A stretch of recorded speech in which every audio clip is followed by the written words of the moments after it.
slate up that one check, and finally did come up with some money, $700 billion, with some requirements, but it turns out that not very many of those requirements have been adhered to. A special panel appointed by Congress, along with the Inspector General of the Treasury Department, has found that there's been no real oversight. And Hank Paulson, who I think has been trying, in fact I'm sure, he's been trying to do a terrific job under very different circumstances. He did not expect any of this to happen. I've known him for 40 years. He's a very intelligent, very able man, but he's changed direction. And the public has no idea what has been done.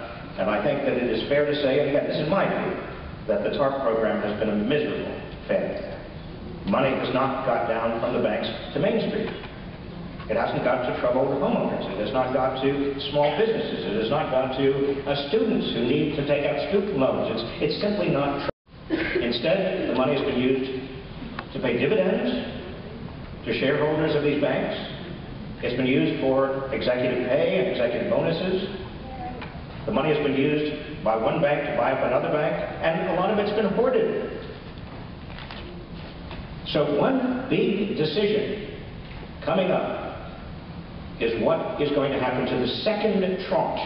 That's the first $350 billion went, to me, my way of thinking, down a sinkhole. What's going to happen to the second $350 billion? And what conditions are going to be placed on that? And we can talk about that if you wish.